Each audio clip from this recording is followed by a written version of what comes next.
Hi ಎಲ್ಲರಿಗೂ welcome back to my YouTube channel. ಎಲ್ಲರೂ ಹೇಗಿದ್ದೀರಾ? ನಾನು ಕೂಡ ಚೆನ್ನಾಗಿದ್ದೀನಿ. ಬೆಳಗ್ಗೆನೇ ಬೇಗ ಎದ್ದು ಇವತ್ತು ಒಂದು ಕಡೆ ಹೊರಟಿದ್ವಿ. ಒಂದು ಕಡೆ ಅಂತ ಅಂದರೆ ಮಂಗಳೂರಿಗೆ ಹೊರಟಿದ್ವಿ. ಯಾರ್ಯಾರು ಅಂತಂದರೆ ನಾನು ಮತ್ತು ಭುವನು. ಫಸ್ಟು ನಾನೇ ಹೋಗೋದು ಅಂತ ಅಂದ್ಕೊಂಡಿದ್ದೆ ಒಬ್ಳೇನೆ. ಮತ್ತೆ ಭುವನನ್ನ ಜೊತೆ ಕರ್ಕೊಂಡೆ. ಒಬ್ಳೆ ಏನು ಹೋಗೋದು ಅಂತ. ಅವನಿಗೆ ಸ್ಕೂಲ್ ರಜಾ ಮಾಡಿಸಿದ್ವಿ. ಏನಕ್ಕಪ್ಪ ಇದ್ಕಿದ್ದಾಗೆ ಮಂಗ್ಳೂರ್ಗೆ ಹೋಗಿದ್ದೆ ಅಂತಂದರೆ ನಮ್ಮ ಕಡೆಯವ್ರಿಗೊಬ್ರಿಗೆ ಹುಷಾರಿರ್ನಿಲ್ಲ ಅಂತ ಅವ್ರಿಗೊಂದು ಆಪ್ರೇಷನ್ ಆಗಿತ್ತು. ಹಾಗಾಗಿ ಅವ್ರನ್ನ ನೋಡ್ಕೊಂಡು ಬರೋಣ ಅಂತ ಒಬ್ಳೆ ಹೋಗ್ಬೇಕು ಅಂತ ಹೊರಟು ಮತ್ತೆ ಕೊನೆಗೆ ಭುವನ್ ಕರ್ಕೊಂಡು ಹೋದೆ. ಅವರಿಗೆ ಸ್ವಲ್ಪ ಕೆಲಸ ಇತ್ತು, ಹಾಗೆ ಕ್ಯಾಂಟೀನು ಮಾಡಿದ್ರು. ಹಾಗಾಗಿ ಅವ್ರು ಬರ್ನಿಲ್ಲ. ನಮ್ಮನ್ನ ಕರ್ಕೊಂಡೋಗಿ ಬಸ್ ಸ್ಟ್ಯಾಂಡಿಗೆ ಕರ್ಕೊಂಡೋಗಿ ಹಾಸನ KSRTC ಬಸ್ ಸ್ಟ್ಯಾಂಡಲ್ಲಿ ಬಸ್ ಹತ್ಸಿದ್ರು. ಒಂದು ಸ್ವಲ್ಪ ರೈಲಿಗೆಲ್ಲ ಹೋಗೋದು ಅಂದರೆ ಟ್ರೈನಿಗೆ ಹೋಗೋದು ಅಂತ ಎಲ್ಲ ಪ್ಲಾನ್ ಮಾಡ್ಕೊಂಡಿದ್ದೆ. ಟ್ರೈನು ಮಧ್ಯರಾತ್ರಿ 3 ಮತ್ತೆ 2 ಗಂಟೆಗಿತ್ತು. ಅಷ್ಟೊತ್ತಲ್ಲಿ ಹೋಗಿಳಿದ್ರೆ ಅಂದರೆ ಬೆಳಗಿನ ಜಾವದೊತ್ತಿಗೆ ಮಂಗಳೂರಿಗೆ ಹೋಗ್ತಾ ಇದ್ವಿ. ಫೈನಲ್ಲಿ ಬಸ್ಸಿಗೆ ಹೋಗೋದು ಅಂತ ಡಿಸೈಡ್ ಮಾಡ್ಕೊಂಡ್ವಿ. ಹಂಗಾಗಿ ಬೆಳಿಗ್ಗೆ ಬೇಗ ಎದ್ದು ಬಸ್ ಸ್ಟ್ಯಾಂಡಿಗೆ ಅಂತ ಹೋದ್ವಿ. ನಾವು ಹೋದಾಗಂತೂ ಯಾವ ಬಸ್ಸು ಇರಲಿಲ್ಲ. ಅಂದರೆ ಬೆಂಗಳೂರು ಕಡೆಗೆ ಇತ್ತು ಬಸ್ಸು. ಬೆಂಗಳೂರು ಕಡೆಗೆ ಅಂತೂ ಹಾಸನಿಂದ ಯಾವಾಗಲೂ ಇರುತ್ತೆ ಬಸ್ಗಳು ಮಾತ್ರ. ನಾವು ಹೋಗಿ ಒಂದು ಸ್ವಲ್ಪ ಹೊತ್ತಾದ್ಮೇಲೆ ಚಿಕ್ಕಮಂಗ್ಳೂರು ಗಾಡಿ ಬಂತು. ಅದಾದಮೇಲೆ ಕೊನೆಗೆ ಮಂಗಳೂರು ಗಾಡಿ ಬಂತು. ಪ್ಲಾಟ್ಫಾರಮ್ 3 ಮಂಗಳೂರು ಕಡೆ ಹೋಗೋವಂಥ ಬಸ್ಗಳು ನಿಲ್ಲುತ್ತೆ ಅಂತ ಹೇಳಿದ್ರು. ಅಲ್ಲಿ TCನ ಕೇಳಿದ್ವಿ. ಸೊ ಹಂಗಾಗಿ ಅಲ್ಲಿಗೆ ಹೋದ್ವಿ. ಒಂದು ಬೆಳವಣಿಗೆ ಅಷ್ಟು ಜನ ನಿಂತಿದ್ರು ಅಷ್ಟೇ ಮಂಗಳೂರು ಕಡೆಗೆ. ಜಾಸ್ತಿ ಏನು ಜನ ಎಲ್ಲ ಇರಲಿಲ್ಲ ನಾವು ಹೋದಾಗ. ನಾನು ಯಾವತ್ತೂ ಇಷ್ಟು ದೂರ ಎಲ್ಲ ಒಬ್ಳೆ ಓಡಾಡಿದ ಅಭ್ಯಾಸ ಏನು ಇಲ್ಲ ನನಗೆ ಮುಂಚೆಯಿಂದನೂ. ಹಂಗಾಗಿ ಒಬ್ಳೆ ಹೋಗ್ತೀನಿ ಅಂದಾಗ ಭುವನನ್ನು ಕರ್ಕೊಂಡು ಹೋಗ್ಬಿಡು ಅತ್ತಗ ಜೊತೆಲಿ ಅಂತ ಅಂದರು. ಮತ್ತೆ ಏನಂದರೆ ಹೋಗಿ ಡೈರೆಕ್ಟ್ ಇಳಿಯೋದು ಮತ್ತು ಅಲ್ಲಿಂದ ಆಸ್ಪತ್ರೆಗೆ ಹೋಗೋದು ಅಷ್ಟೇ ಅಲ್ವಾ, ಮತ್ತೆ ರಿಟರ್ನ್ ಬರೋದಲ್ವಾ ಅಂತ ಅಂದ್ಕೊಂಡು ನಾವು ಧೈರ್ಯ ಮಾಡಿ ಹೊರಟ್ವಿ. ಭುವನೂ ನಾನು ಏನು ಭಯ ಅಂತ ಏನು ಅನ್ನಿಸ್ಲಿಲ್ಲ ಸದ್ಯ. ಇನ್ನೂ ಒಂದು ವಿಚಾರ ಹೇಳಬೇಕು ಅಂತಂದರೆ, ಇವಾಗ ಏನು ನೋಡೋಕೆ ಹೋಗ್ತಾ ಇದೀವಲ್ವ ಪೇಷಂಟು, ಅವರಿಗೆ ಯೂಟ್ರಸ್ ಆಪ್ರೇಷನ್ ಆಗಿರೋದು, ಗರ್ಭಕೋಶ ಆಪ್ರೇಷನ್ ಅಂತೀವಲ್ವ ಅದಾಗಿರೋದು. ಇನ್ನೊಂದೇನಪ್ಪ ಅಂತ ಅಂದರೆ ಅವ್ರಿಗೆ ಗೊತ್ತೇ ಇರಲಿಲ್ಲ ಅದು ಆಪ್ರೇಷನ್ ಮಾಡಿಸ್ಬೇಕು ಅಂತ ಅನ್ನೋದು. ಇತ್ತೀಚೆಗೆ ಏನಕ್ಕೋ ಒಂದ್ಸರಿ ಸ್ವಲ್ಪ ಏನೋ ತೋರಿಸ್ಕೋಬೇಕು ಅಂತ ಹೋದಾಗ ಸ್ಕ್ಯಾನ್ ಮಾಡಿ ಹೇಳಿದ್ದಾರೆ. ಅದು ಏನಂದರೆ ಈ ಕ್ಯಾನ್ಸರ್ ಅನ್ನೋದು ಈಗ ಯಥೇಚ್ಛವಾಗಿ ಎಲ್ಲ ಕಡೆ ಬರ್ತಾ ಇದೆ ಅಲ್ವ, ಹೆಣ್ಮಕ್ಳಿಗೆ ಗರ್ಭಕೋಶ ಕ್ಯಾನ್ಸರ್ ಅಂತ ಅನ್ನೋದು. ಆ ಥರದ್ದು ಏನು ಸಿಮ್ಟಮ್ಸ್ ಇವರಲ್ಲಿ ಕಾಣಿಸ್ಕೊಂಡಿದೆ ಸ್ವಲ್ಪ. ಏನಂದರೆ ಈಗ ಇನ್ನೂ ಚಿಕ್ಕದಾಗಿ, ಅಂದರೆ ಏನೂ ತುಂಬ ಸ್ಪ್ರೆಡ್ ಆಗಿ ಆ ಥರ ಎಲ್ಲ ಏನೂ ಆಗಿರಲಿಲ್ಲ. ಸ್ಟಾರ್ಟಿಂಗ್ ಏಜು ಏನಂತ ಹೇಳ್ತಾರೆ, ಇವಾಗ ಶುರು ಆಗೋಕ್ಕೆ ಕಾರಣಗಳಿರುತ್ತಲ್ವ, ಆ ಒಂದು ಪೀರಿಯಡಲ್ಲಿ ಇತ್ತು ಅಂತ ಹೇಳ್ಬೋದು. ಹಂಗಾಗಿ ಅವರು ಡಾಕ್ಟ್ರು ಕೂಡ ಹೇಳಿದ್ರಂತೆ ಲೇಟ್ ಮಾಡಬೇಡಿ, ಬೇಗ ಆಪ್ರೇಷನ್ ಮಾಡಬೇಕು ಅಂತ.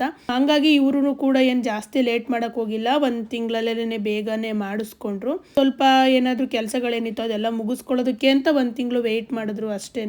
ನಾನಿಲ್ಲಿ ಅವ್ರದ್ದು ಫೇಸ್ ಎಲ್ಲ ಏನೂ ಆಸ್ಪತ್ರೆಯಲ್ಲಿರೋದೆಲ್ಲ ಏನೂ ಹಾಕಿಲ್ಲ.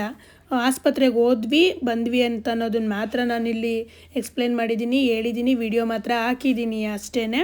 ಅಲ್ಲಿ ಆಸ್ಪತ್ರೆ ಬಂದು ಮಂಗಳೂರಲ್ಲೇ ಮೇನ್ ಸಿಟಿನಲ್ಲೇ ಆಸ್ಪತ್ರೆ ಹೆಸರೇ ಸಿಟಿ ಹಾಸ್ಪಿಟಲ್ ಅಂತಾನೆ. ತುಂಬಾ ಚೆನ್ನಾಗಿದೆ ಅಂತ ಅನ್ನಿಸ್ತು. ಆಪ್ರೇಷನ್ ಕೂಡ ಚೆನ್ನಾಗಾಯಿತು ಅವರಿಗೆ ಅಂತಲೇ ಹೇಳ್ಬೋದು. ನನಗೇನಂದರೆ ಅಲ್ಲಿ ಹೋದಾಗ ನನಗೆ ಸ್ಟಾಫ್ ತುಂಬಾ ಇಷ್ಟ ಆದರು. ಮತ್ತು ಅಲ್ಲಿರೋವಂಥ ನೋಡ್ಕೊಳ್ಳೋವಂಥ ಸಿಸ್ಟ್ರುಗಳು ತುಂಬಾ ನಗುಮುಖದಲ್ಲಿ ಅವರು ಎಲ್ಲರನ್ನೂ ಮಾತಾಡಿಸ್ತಾ ಇದ್ರು. ಮತ್ತು ಪೇಷಂಟನ್ನು ಕೂಡ ಅಷ್ಟೇ ನೀಟಾಗಿ ನೋಡ್ಕೋತಾ ಇದ್ರು. ಅದಂತೂ ನಂಗೆ ಸಖತ್ ಇಷ್ಟ ಆಯಿತು. ಇನ್ನು ನಮ್ಮ ಜರ್ನಿ ಬಗ್ಗೆ ಹೇಳಬೇಕು ಅಂದರೆ ಭುವನೂ ನಾನು ಏನಂದರೆ ಸಕಲೇಶಪುರ ಬಿಡೋವಷ್ಟರೊಳಗೇ ಭುವನಿಗೆ ಆಲ್ರೆಡಿ ನಿದ್ದೆ ಬಂದಿತ್ತು. ಅವನು ಅಲ್ಲಿ ಮಲ್ಕೊಂಡವನು ಮಂಗಳೂರು ಬರೋವರೆಗೂ ಕಣ್ಣು ಬಿಡನೇ ಇಲ್ಲ. ಅಂದರೆ ಸ್ವಲ್ಪ ಬಿಡೋನು ಸುಮ್ಮನೆ ಮಲ್ಕೊಳ್ಳೋನು. ನೋಡೋ ಮಂಗಳೂರು ಬಂತು ಅಂದ್ರೂ ಹ್ಞೂ ಅಂತ ಅನ್ನೋನು. ಮಧ್ಯೆ ಒಂದು ಕಡೆ ಯಾವುದೋ ಒಂದು ಪ್ಲೇಸಲ್ಲಿ ಬಸ್ ನಿಂತಿತ್ತು ಫುಡ್ಡಿಗೋಸ್ಕರ. ಅಲ್ಲಿ ಭುವನು ಪೂರಿ ತೊಗೊಂಡ, ನಾನು ಇಡ್ಲಿ ತೊಗೊಂಡು. ಇಡ್ಲಿ ಏನಂತ ಚೆನ್ನಾಗಿರಲಿಲ್ಲ, ಹುಳಿ ಬಂದಂಗಾಗಿತ್ತು.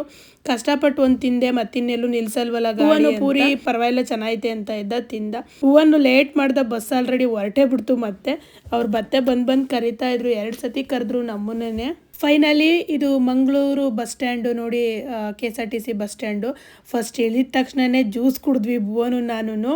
ಕಬ್ಬಿನ ಜ್ಯೂಸ್ ಕುಡಿದ್ವಿ. 20 ರೂಪೀಸು. ತುಂಬಾ ಚೆನ್ನಾಗಿತ್ತು ಮಾತ್ರ. ಚೆನ್ನಾಗಿರೋದನ್ನ ಚೆನ್ನಾಗೈತೆ ಅಂತಲೇ ಹೇಳಬೇಕು.